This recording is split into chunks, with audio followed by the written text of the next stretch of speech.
इस वीडियो में हम एक फूल की चाह कविता के प्रश्नोत्तर करते हैं। पहला प्रश्न है, कविता की उन पंक्तियों को लिखिए जिनमें इस प्रकार का अर्थ का बोध होता है।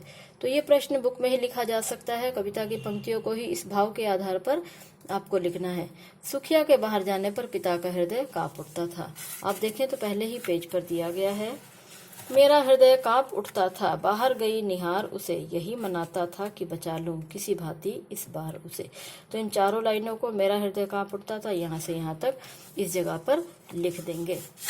दूसरा प्रश्न है, पर्वत की चोटी पर स्थित मंदिर की अनुपम शोभा। तो इसमें दिया गया है, ऊंचे शैल शिखर के ऊपर मंदिर था विस्तीर्ण विशाल, स्वर्ण कलश सरसिज विहसित थे, पाकर समुदित रवि कर जाल। यहाँ तक की 4 लाइनें आपको मंदिर की शोभा के विषय में लिखनी है। तीसरा प्रश्न है, पुजारी से प्रसाद या फूल पाने पर सुखिया के पिता की मनः स्थिति। जब उसे जो प्रसाद था वह मिल गया। क्या लिखा है इसमें देखेंगे, भूल गया उसका लेना झट परम लाभ सा पाकर मैं, सोचा बेटी को माँ के ये पुण्य पुष्प दूं जाकर मैं। उसके बाद अगला प्रश्न देखते हैं, पिता की वेदना और उसका पश्चाताप। आखिरी लाइनों में, अंतिम बार गोद में बेटी तुझको ले न सका मैं हा, एक फूल माँ का प्रसाद भी तुझको दे न सका मैं हा। इन लाइनों को लिखेंगे। उसके बाद इन प्रश्नों को कॉपी में करेंगे। लगभग 30-35 शब्दों में इनके उत्तर लिखेंगे।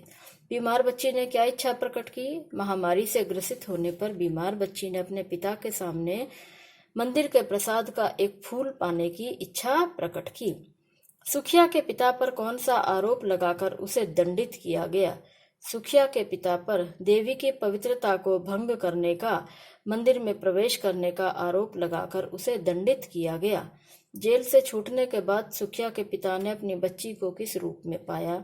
जेल से छूटने के बाद सुखिया के पिता ने अपनी बच्ची को राख की ढेर के रूप में पाया। उसकी बेटी की मृत्यु हो गई थी और उसके भाई बंधुओं ने उसे शमशान में ले जाकर जला दिया था, तो अब बेटी उसे राख के ढेर के रूप में मिली थी। इस कविता का केंद्रीय भाव कहें या प्रतिपाद्य कहें, उसे अपने शब्दों में लिखना है। लगभग 35-40 शब्दों में आप लिखेंगे कि यह कविता समाज में फैली छुआछूत की समस्या पर केंद्रित है, जिसमें अछूत जाति के एक पिता और पुत्री दोनों के जीवन की एक बड़ी दुखद घटना बताई गई है कि कैसे एक पिता अपनी बीमार बेटी, मरणासन्न बेटी के लिए पूजा का एक फूल भी नहीं ला सका। समाज के लोगों ने उसे उसकी अनुमति भी नहीं दी। तो समाज में इस तरह की घटनाएं आज भी होती हैं, और यदि हम अपने चारों ओर इस प्रकार की घटनाओं को देखें तो हमें विरोध करना चाहिए, क्योंकि ये घटनाएं समाज के तरक्की को प्रभावित करती हैं। समाज के लिए ये घटनाएं ठीक नहीं हैं। तो इतने ही प्रश्न इसमें किए जाने योग्य हैं, बाकी सब तो कॉपी में करने लायक नहीं है। केवल इन्हीं प्रश्नों को कॉपी में कर सकते हैं।